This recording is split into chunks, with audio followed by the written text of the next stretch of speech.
നമസ്കാരം.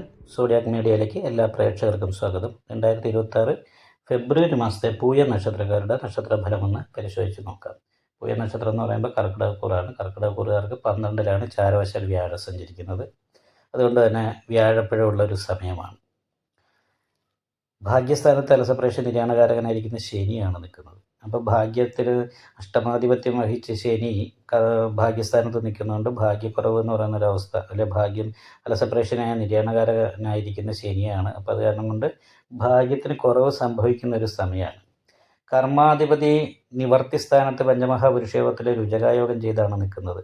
അപ്പോൾ ഉത്സാഹ ശൗര്യ ധനസാഹസ്വാൻ ശ്രീമാൻ രണേഷ് വിജയി നൃപവല്ലഭശ്ച എന്ന് പറയുന്ന ഒരു യോഗം തൊഴിലുമായിട്ട് ബന്ധപ്പെട്ടിട്ടുണ്ട്.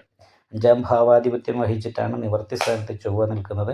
ആ ചൊവ്വ ജോലിയുടെ കാര്യത്തിൽ നല്ല അഭിവൃദ്ധി ഉണ്ടാക്കി തരുന്നത് കൊണ്ട് തൊഴിൽ അന്വേഷിക്കുന്നവർക്ക് നല്ല തൊഴിൽ കിട്ടാനുള്ള സാധ്യതയുണ്ട്. പക്ഷേ വ്യാഴം ധനകാരകൻ 12ലായത് കാരണം വീട് വിട്ട് അന്യദേശത്ത് നിന്ന് തൊഴിലെടുക്കുന്നവർക്കാണ് ഏറ്റവും കൂടുതൽ ഗുണങ്ങൾ അനുഭവിക്കാനായിട്ട് സാധിക്കുക. അപ്പോൾ എന്ത് പ്രതിസന്ധികളും തരണം ചെയ്ത് അഭിവൃദ്ധിയിലേക്ക് എത്തിച്ചേരാനായിട്ടും തൊഴിലിൽ വരുമാനം വർദ്ധിപ്പിക്കാനും നമ്മുടെ സ്വന്തം വാക്കിന് വിലയുണ്ടാകാനും ഒക്കെ യോഗമുള്ളൊരു സമയമാണ്.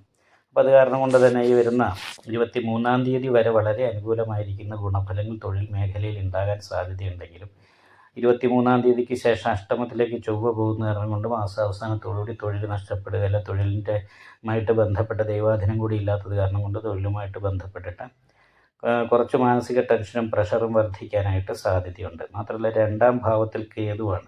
നല്ല ഉദ്ദേശത്തോടുകൂടി സംസാരിച്ചാലും ചിലപ്പോൾ കേൾക്കുന്നവർക്ക് അത് അപ്രിയമായിട്ട് തോന്നാനായിട്ട് സാധ്യതയുണ്ട്.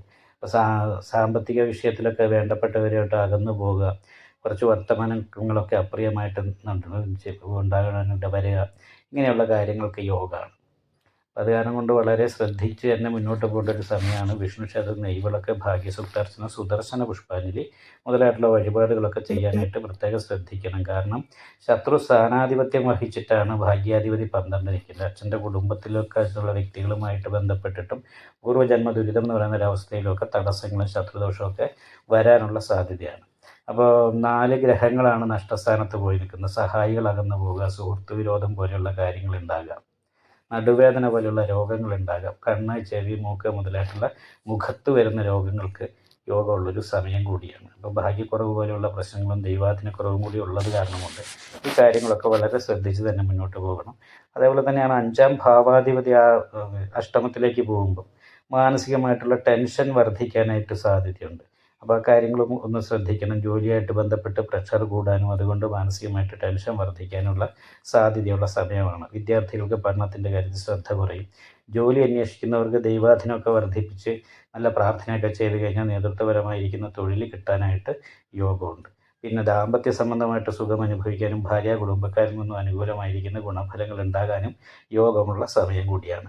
പക്ഷേ ഇങ്ങനെയൊക്കെയുള്ള സമയമൊക്കെ ആണെങ്കിൽ പോലും നാഗദോഷ പരിഹാരം ചെയ്യണം. അതേപോലെ വിഷ്ണു ക്ഷേത്രത്തിൽ യഥാശക്തി വഴിപാട് ചെയ്ത് നന്നായിട്ട് പ്രാർത്ഥിക്കണം. ക്ഷേത്ര ദർശനം നടത്തും. ഇങ്ങനെ ക്ഷേത്ര ദർശനം പ്രാർത്ഥനയൊക്കെ ഉണ്ടെങ്കിൽ വലിയ തടസ്സമില്ലാതെ അനുകൂലമായ ഫലങ്ങൾ അനുഭവിക്കാൻ ഈ മാസം സാധിക്കും. വീഡിയോ ഇഷ്ടപ്പെട്ടാൽ ലൈക്ക് ചെയ്യുക, നിങ്ങളുടെ അഭിപ്രായങ്ങൾ കമൻറ്റ് ചെയ്യാം. ജ്യോതിഷവുമായി ബന്ധപ്പെട്ട കൂടുതൽ കാര്യങ്ങൾ അറിയാൻ ഈ ചാനൽ സബ്സ്ക്രൈബ് ചെയ്യുക. ഞങ്ങളുടെ ഓൺലൈൻ കൺസൾട്ടൻസി നമ്പർ താഴെ ഡിസ്ക്രിപ്ഷൻ ബോക്സിൽ കൊടുത്തിട്ടുണ്ട്.